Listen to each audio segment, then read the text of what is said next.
एक बार फिर से हमारे यूट्यूब चैनल यूनिक पॉइंट पर आप सभी का दिल खोलकर स्वागत है। जैसा कि इसरो की तरफ से एक नई वैकेंसी निकल के आ रही है। यह वैकेंसी आपकी ग्रेजुएशन, डिप्लोमा तथा आईटीआई तीनों कैटेगरी के लिए निकाली गई है और ये आपकी 10 फरवरी को ही निकाल दी गई थी और फॉर्म भी आपका 10 फरवरी से भरना स्टार्ट हो गया है।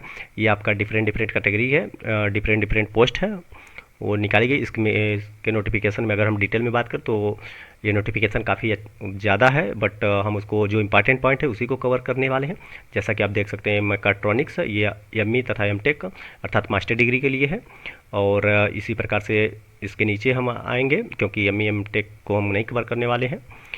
और इसके हाँ, यहाँ पे आप देख सकते हैं टेक्नीशियन बी, ये आपकी आईटीआई कैंडिडेट के लिए है। तो आईटीआई कैंडिडेट में ये electronics and mechanics and technician power electronic system and mechanic consumer electronic appliances and mechanics industrial electronics, ऐसे डिफरेंट ट्रेड हैं। जो ये ट्रेड है ये आपकी टोटल 63 अर्थात 63 पोस्ट निकाली गई हैं। और इसकी जो हम पोस्ट क्वालिफिकेशन की बात करें तो आईटीआई सिर्फ मांगा गया है, हाई स्कूल प्लस आईटीआई। ठीक इसी प्रकार से आप देख सकते हैं ये different trade electrical and electrician के 13 पोस्ट निकाली गई है। इसमें भी हाई स्कूल प्लस आईटीआई मांगा गया है। इसी प्रकार से फोटोग्राफी एंड डिजिटल का ITI plus high school plus ITI मांगा गया है। इसी प्रकार फिटर की बात करें तो फिटर में टोटल पोस्ट 17 दी गई हैं।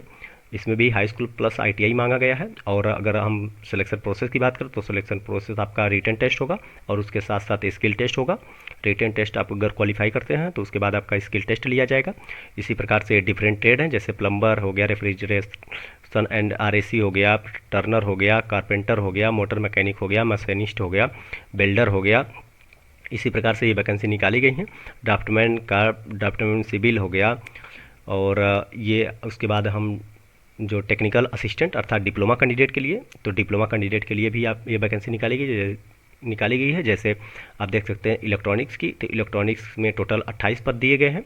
और आपका डिप्लोमा जो है मतलब फर्स्ट डिवीजन से डिप्लोमा पास होना चाहिए। इसी प्रकार से कंप्यूटर साइंस के कैंडिडेट के लिए 6 वैकेंसी निकाली गई है। फर्स्ट क्लास से आपका डिप्लोमा पास होना चाहिए। और उसी प्रकार से इलेक्ट्रिकल की है, सिविल की है, मैकेनिकल की है। तो आप मैकेनिकल में देख सकते हैं 12 सीट है और इसमें भी आपका डिप्लोमा फर्स्ट क्लास से पास होना चाहिए। तो इसी प्रकार से अगर हम बीएससी कैंडिडेट की बात करें तो बीएससी कैंडिडेट भी इसमें अप्लाई कर सकते हैं। यहाँ पे सीधे देख सकते हैं कि अगर आपका बीएससी केमिस्ट्री से है, फिजिक्स से है और एनिमेशन एंड मल्टीमीडिया से है, मैथमेटिक्स से है, तो भी एक कैंडिडेट इस फॉर्म को फिलअप कर सकते हैं। तो ये रही कैटेगरी। और इसके बाद अगर हम ये पे लेवल की बात करें, पे लेवल और एज लिमिट की बात करें तो पे लेवल और एज लिमिट जो होगी, जैसे आप साइंटिफिक इंजीनियर की देखें तो इसमें जो है 18 से 30 साल उम्र रखी गई है। उम्र आपकी 18 से 30 साल रखी गई है। और उसके बाद पे लेवल आपका 10 होगा, 56,100 रुपये पर मंथ मिलेगी और उसके साथ साथ अलाउंस भी मिलेगा। इसी प्रकार से आप देख सकते हैं टेक्नीशियन अर्थात जो डिप्लोमा कैंडिडेट है, टेक्नीशियन असिस्टेंट, साइंटिफिक असिस्टेंट और लाइब्रेरी असिस्टेंट तीनों कैटेगरी के लिए ये आपका उम्र जो रखी गई है वो 18 से 35 साल रखी गई है। और पे लेवल जो होगा 7 लेवल का होगा। और सैलरी की बात करें तो 44,900 रुपये पर मंथ दिया जाएगा। उसके उसके साथ साथ अलाउंस भी दिया जाएगा। काफ़ी अच्छी सैलरी है, आप इसको ज़रूर भरिए। अगर आप डिप्लोमा कैंडिडेट हैं तो ज़रूर भरिए। टेक्नीशियन की बात करें, अगर जो कैंडिडेट आईटीआई कैंडिडेट है टेक्नीशियन बी में आएंगे, ड्राफ्टमैन बी में आएंगे, तो ये कैंडिडेट जो है इनकी 18 से 35 साल उम्र रखी गई है। इसके अंदर अगर है कैंडिडेट तो ज़रूर फॉर्म फिलअप करें। लेवल आपका 3 रखा गया है, 27,700 पर मंथ सैलरी रखी गई है और अलाउंस अलग से मिलेगा। इसी प्रकार से ये फायरमैन कुक के भी इसमें भर सकते हैं। उनकी सैलरी 19,900 रुपये रखी गई है। ठीक इसी प्रकार से अगर फॉर्म को अप्लाई कैसे करना है इसकी हम बात करें तो फॉर्म को अप्लाई करने के लिए ये वेबसाइट दी गई है। आप इस वेबसाइट पे जाके अपने फॉर्म को फिलअप कर सकते हैं। और फॉर्म भरने की जो स्टार्टिंग डेट है 10 फरवरी से फॉर्म भरना स्टार्ट हो गया है और 1 मार्च लास्ट डेट दी गई है। उसके पहले ही आपको फॉर्म फिलअप करना होगा। उसके बाद देखते हैं इंपॉर्टेंट क्या है, जो भी इम्पोर्टेंट। हाँ, अगर ये एप्लीकेशन फ़ीस की बात करूँ तो एप्लीकेशन फ़ीस आपका 250 रुपये रखा गया है। जो आपके मास्टर डिग्री के हैं, जैसे एमई एमटेक और डिप्लोमा कैंडिडेट के लिए 250 रुपये रखा गया है। और अगर वहीं हम आईटीआई कैंडिडेट की बात करें तो आईटीआई कैंडिडेट के लिए 100 रुपये रखा गया है। तो लेकिन बात यह है कि जब भी आप फॉर्म फिलअप करेंगे, जैसे आप डिप्लोमा या फिर मास्टर डिग्री या ग्रेजुएशन कैंडिडेट हैं तो उनको फॉर्म भरते समय 750 रुपये लगेगा। और यदि आईटीआई कैंडिडेट हैं तो आईटीआई कैंडिडेट का जब भी फॉर्म भरेंगे तो उनको 500 रुपये लगेगा। तो ये पैसा फॉर्म भरते समय इतना ज़्यादा लगेगा, बट जैसे ही आप पेपर दे देंगे तो आपका पैसा आईटीआई कैंडिडेट का 400 रुपये रिटर्न हो जाएगा। और रही बात डिप्लोमा डिग्री और मास्टर डिग्री के लिए, ये 500 रुपये रिटर्न हो जाएगा। यहाँ पे सीधे आप देख सकते हैं, यहाँ पे रिफंडेबल फीस रखा गया है। जैसे यहाँ पे जो जो स्टूडेंट इस कैटेगरी से बिलोंग करते हैं, यहाँ पे लिखा गया है कि साइंटिफिक इंजीनियर या फिर टेक्निकल असिस्टेंट, साइंटिफिक असिस्टेंट, ये जितने भी हैं इनका 400 रुपये रिफंड होगा। और ये जो कैंडिडेट हैं ये जितने ये 500 रुपये फॉर साइंटिफिक इंजीनियर और टेक्निकल असिस्टेंट तथा साइंटिफिक असिस्टेंट के लिए 500 रुपये रिटर्न होगा। और 400 रुपये जो है technician B, draftman B, cook और ये नीचे जो फायरमैन, लाइट व्हीकल्स, इन लोगों का 400 रुपये रिटर्न कर दिया जाएगा।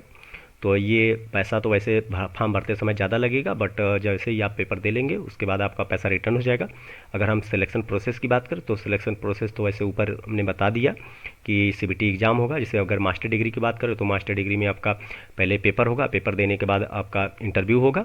बट हम कवर करने वाले हैं जो टेक्निकल जो डिप्लोमा कैंडिडेट और आईटीआई कैंडिडेट हैं उनकी हम डिटेल में बात करेंगे।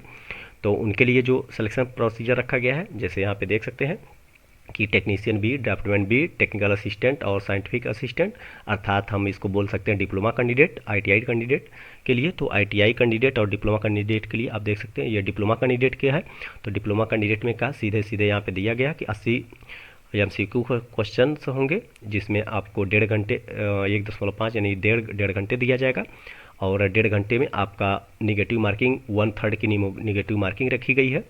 अर्थात एक क्वेश्चन आपका सही होगा तो 1 नंबर मिलेगा, अगर एक क्वेश्चन गलत हो जाता है तो 0.33 नंबर कटेगा। और इसी तरह आपका टेक्नीशियन भी है, अर्थात आईटीआई कैंडिडेट, उनका भी सेम क्राइटेरिया रखा गया। 80 क्वेश्चन आपका एमसीक्यू क्वेश्चन होगा, जिसमें से 1.5 घंटे टाइम दिया जाएगा। और 1.5 घंटे के बाद जो उनका भी निगेटिव मार्किंग सेम रखी गई है। और स्किल टेस्ट की बात करें तो स्किल टेस्ट आपका केवल क्वालिफाइंग नेचर का होगा। जो आपका मेरिट बनेगी वो रिटन पे मेरिट बनेगी। रिटन अगर अच्छा कर ले जाते हैं तो स्किल टेस्ट केवल क्वालिफाई कर ले जाएंगे तो आपका सिलेक्शन पक्का है। लेकिन अब पासिंग क्राइटेरिया की बात करें तो पास क्राइटेरिया जो रखी गई है आप देख सकते हैं कि अदर अनरिजर्व कैटेगरी की बात करें तो 80 नंबर में आपका 32 नंबर पासिंग मार्क रखा गया है। और रिजर्व कैटेगरी की बात करें तो वो 80 में 24 नंबर पासिंग मार्क रखा गया है। और स्किल टेस्ट की बात करें तो स्किल टेस्ट में 100 में 50 नंबर पासिंग मार्क रखा गया है। और इसमें जो रिजर्व कैंडिडेट हैं उनके लिए 100 में 40 नंबर पासिंग मार्क रखा गया है। तो ये रही इंपॉर्टेंट बातें। तो बहुत ही अच्छा अपॉर्चुनिटी है, तो आप इस फॉर्म को ज़रूर फिलअप करिए। तो ऐसे ही नई जॉब अपडेट पाने के लिए आप हमारे साथ जुड़े रहिए। यदि वीडियो पसंद आए तो एक लाइक ज़रूर करिए। और हाँ, यदि अभी तक मेरे चैनल को सब्सक्राइब नहीं किया तो सब्सक्राइब कर लीजिए, क्योंकि कोई भी नई जॉब अपडेट आती है तो उसको हम अपडेट करते रहते हैं। तो मिलते हैं एक नई वीडियो के साथ, एक नई वैकेंसी के साथ।